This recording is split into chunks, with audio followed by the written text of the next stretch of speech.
Welcome to another lecture on postcolonial literature.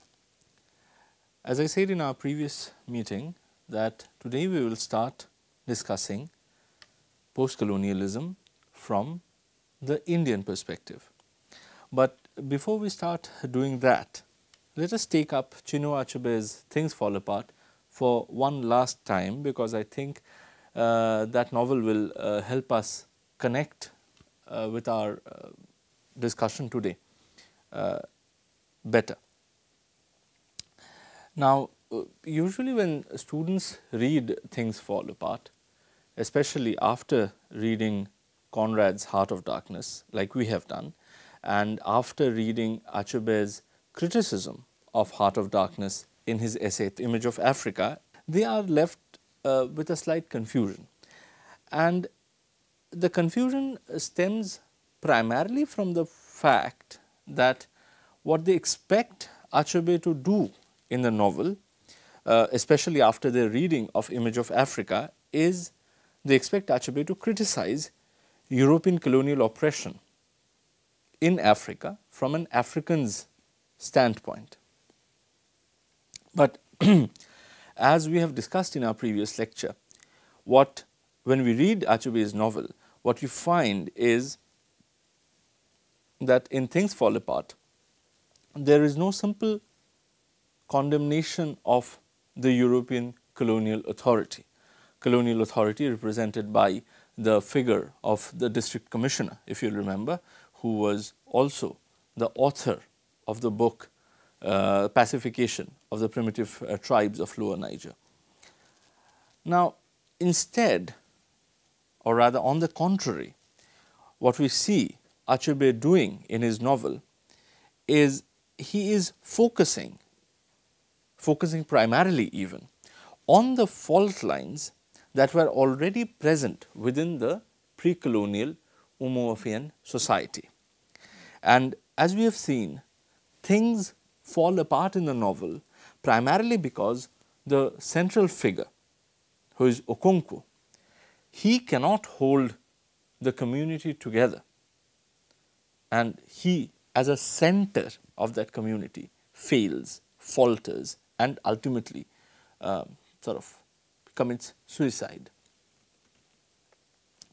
Now, therefore, in Achebe's novel, we see that the main preoccupation is not so much with the external pressures of colonialism that does play a role in dismantling the society, but the primary focus is not there. The primary focus is on the pre-colonial society, African society itself, and how certain very problematic fault lines exist already within the society, which leads to its becoming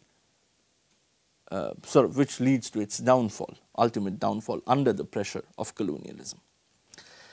But the question here is, why does Achebe spend so much more time finding fault with the pre-colonial African society and its traditional practices than with portraying the violent intrusions of European colonizers who subjugated Africa? Now, to get an answer to this question, we have to remember that though countering the colonial perspective as it appears in European novels like Conrad's Heart of Darkness might have been one of the reasons behind Achebe writing his novel, Things Fall Apart is, however, not just meant as an answer to Conrad's Heart of Darkness and its portrayal of Africa. In other words, Achebe was not merely writing back to the West. Rather, he was also engaging with his fellow Africans and with his contemporary milieu with the novel. So, this we should remember, that though Things Fall Apart at one level is an attempt to counter the colonial discourse on Africa as it appears in novels like Conrad's Heart of Darkness, it is not solely about that. It is also about engaging with the fellow Africans and with the contemporary African milieu. So, Achebe was not merely writing back to Conrad, he was also writing to engage with his fellow Africans. And what was that contemporary milieu within which this book was produced? Well, we should remember that Things Fall Apart was written during the 1950s, and anyone who is familiar with African history will know that this was the decade when agitations to gain independence from the European colonial rule was sweeping across the entire African subcontinent.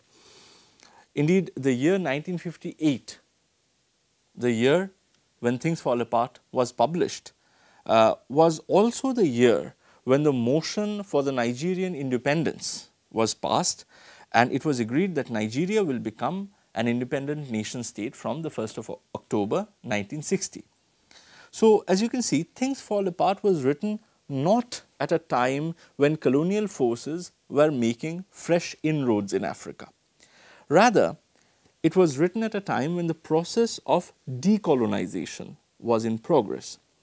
And in this milieu of decolonization, when the colonial structure was being discarded and Africans were searching for alternative ways of politically, socially and culturally organizing their lives, Things Fall Apart tried to take stock of the pre-colonial African society. Now, in various parts of the once colonized world, to do away with the colonized, with the colonial structure often meant, or rather I should say was often accompanied by a desire to revert back to a pre-colonial past, which is again often assumed to be some sort of a golden age. Now, Things Fall Apart cautions against any such simplistic desire to revert back to the past by revealing the many fault lines and internal contradictions that plagued the African society even before it came under the corrupting influence of the European colonialism. So, as I said earlier, things fall apart in the novel precisely because the traditional center of the African society could not hold them together.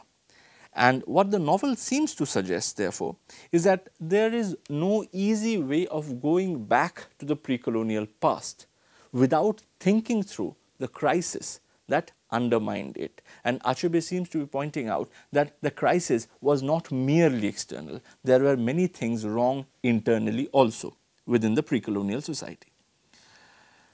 Now, the reason I started today's discussion with Things Fall Apart is because it introduces us to a new set of concerns within the field of postcolonialism. So far, in our discussion of the various literary texts, we have concerned ourselves with the process of colonialism and with colonial discourse analysis. But as Things Fall Apart exemplifies, much of the literature that is today read under the banner of postcolonialism concerns itself with the process of decolonization. And in today's lecture, this is going to be our main concern. We are going to look at the process of decolonization through the Indian perspective. Now, when I say the Indian perspective, it is important to ask the question, whose perspective or what is that perspective which I am identifying here as the Indian perspective? Now, one could have asked the same question while we were discussing the African perspective in our previous lecture, but because the Indian context is more intimately familiar to us, I think this is the ideal time for us to pause and take a look at this very important question and try and understand the ramifications of this question.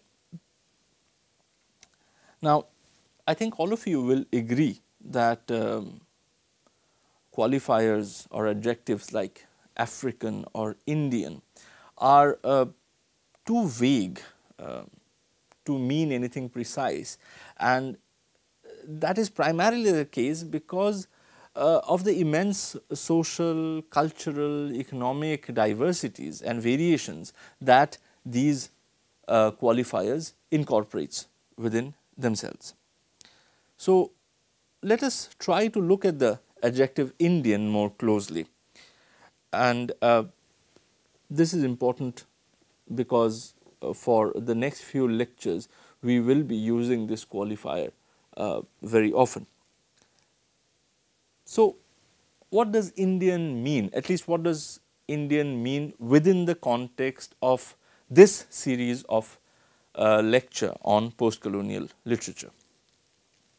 When I use the word Indian perspective on decolonization, what I primarily mean is the perspective of the Indian middle class, right? But again, middle class is also a term which can mean different things to different people.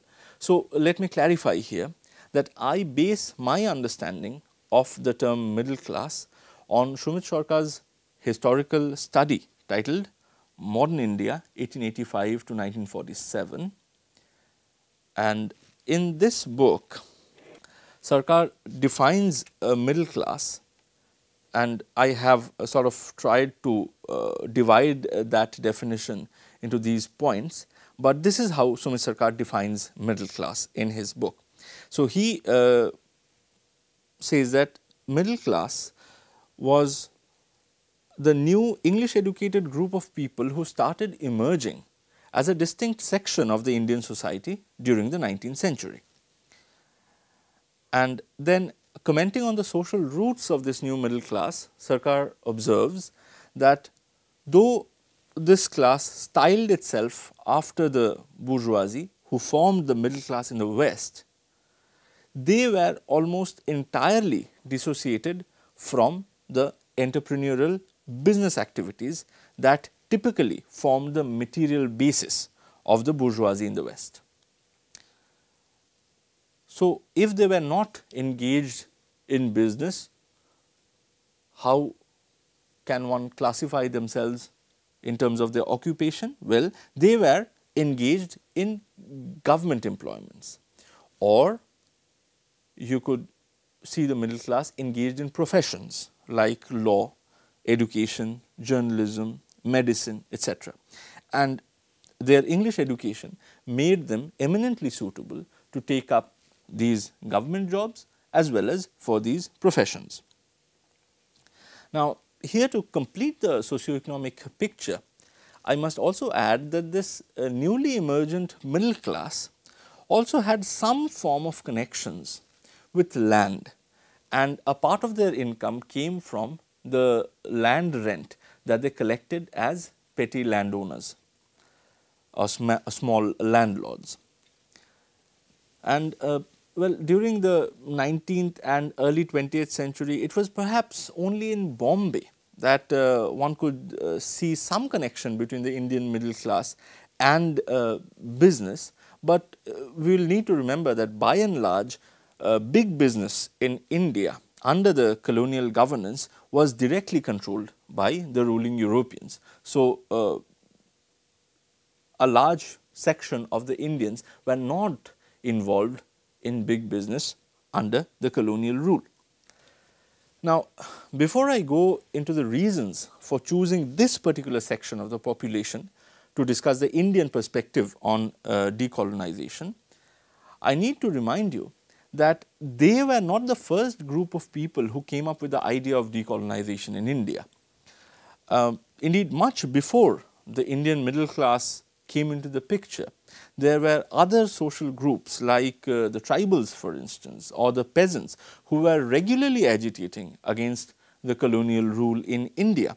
And indeed, there is this other book by Sumit Sarkar, it's a very readable book titled Popular Movements and Middle Class Leadership in Late Colonial India, which beautifully explores these forms of anti-colonial agitations which preceded the rise of the middle class and which continued even while the middle class started gaining prominence. But having said this, I would still like to focus on the middle class to study the Indian perspective on decolonization, primarily for these two reasons. The first reason is that it was the middle class who from around the late 19th century could forge an anti-colonial discourse which got accepted as a national discourse. In other words, the middle class, while arguing against the colonial rule, could put themselves forward as representatives of the entire nation, and they could convince the various other sections of the Indian population that the middle class leadership represented the interests of all the factions of the Indian population. And to understand this, you can actually perform a very simple experiment.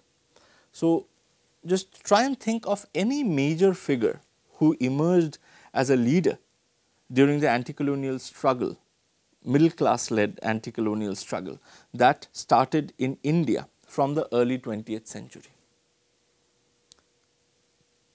Any leader who played a prominent role in the anti-colonial struggle from the early 20th century onwards.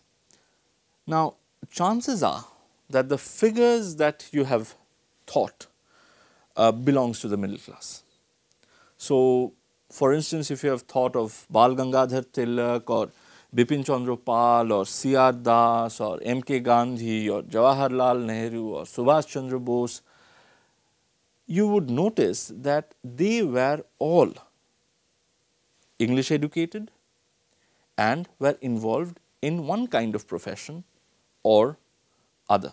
Indeed, if you carefully go through this list of names that I've just read out, you will see that most of them were actually trained as barristers. But when you think about their engagement with the anti-colonial sort of independence movement,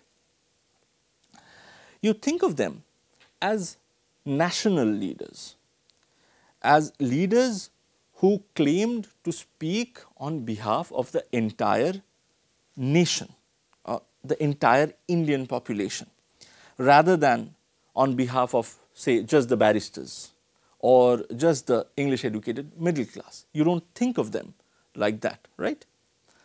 Now, whether they were truly representative of the interests of all the sections of Indian population or not is a matter of debate, and indeed the literature available on this debate is voluminous. But what is important to note here is that these representatives of the middle class were able to forge a counter discourse to colonialism, which claimed to be the discourse of the nation. So, when we discuss the Indian perspective on decolonization, we therefore will be actually discussing the perspective as presented through the nationalist discourse of anti-colonialism generated by the middle class, because it is only in this middle class discourse that we first come across the notion of a nation speaking out against the colonial rule. The second reason for focusing on the middle class is because the kind of Indian literature that gets studied under the category of post-colonial literature remains predominantly the production of the middle class. And we will discuss this middle class bias as well as the attempts made within post-colonial studies to go beyond the narrow confines of the middle class and their concerns when we discuss subalternity later. But for now, let us return to the discourse of nationalism, which the middle class created to counter the colonial discourse, right? Now, the origin of the middle class nationalist discourse can be traced back to the 19th century. And the most important questions around which this discourse crystallized were: 1, why was India colonized? And 2, how can it become free again? So, very simple, very basic questions, but fundamental questions nevertheless, around which the middle class generated this discourse of anti-colonial nationalism. Now, by the end of the 18th century and the beginning of the 19th century, thanks to the works of such European Orientalists like William Jones, for instance, H.T. Colebrook, Nathaniel Halhead, these are names which I have already mentioned in my previous lecture, in one of my early lectures, if you remember. Now, thanks to them, it was already established that the Indian language of Sanskrit shared a very strong affinity to the European classical languages like Greek and Latin. And for the Europeans, this led to the assumption that some kind of civilizational affinity existed between classical Europe and classical India. Now, in the colonial discourse, therefore, India, unlike Africa, was not outright dismissed as a land of barbarians and savages. It was not dismissed because of this notion of affinity. If anything was related to the exalted classical age of the Greeks, for instance, then how can one dismiss it as a land of barbarians? Rather, the way the colonial argument was shaped was like this, that India was once a civilized land, but its people had now fallen from that grace, and that is why they need the mature and enlightened guidance of the colonial authority to conduct their affairs. And here, I think you can realize that we are back again to the idea of colonialism as a civilizing mission. So, unlike Africa, India was regarded as a once civilized country, a once civilized land, but clearly the level of civilization from the European perspective had gone down, and that was the excuse which the Europeans used to say that, see, we are here to civilize or to re-civilize, in want of a better word, the Indians. Now, in its early phase, the middle class nationalist discourse readily adopted this idea of a golden past, as well as the narrative of the fall from grace, because that helped explain why India had become colonized in the first place. So, the middle class nationalists therefore argued that clearly India had started lacking some quality which they had possessed during the fabled golden age of the past, which was why the outsiders could come and colonize the land. So far, the early form of middle class nationalist discourse and the colonial discourse was more or less in agreement. There was no major divergence. Where they started, where the colonial discourse and the middle class nationalist discourse started diverging, was the point where the early nationalists argued that it was possible to return back to that fabled golden past by rectifying the shortcomings that had led to the fall. So, as you can see here, in any movement towards decolonization, there exists a natural tendency to glorify the pre-colonial past and a desire to return to that fabled past. So, when Chinua Achebe was writing about pre-colonial Africa in his Things Fall Apart, he was trying to make an argument precisely against this simplistic attempt to return to a fabled past as a solution for the present problems. But as we shall see in our next few lectures, the conviction that a movement away from colonialism should mean a return to a golden past strongly underlined the middle class nationalist discourse right from the 19th century down to the Gandhian era of the 20th century. However, we need to note two things here. Firstly, though the notion of a golden past remained mostly constant, different middle class intellectuals conceived it differently.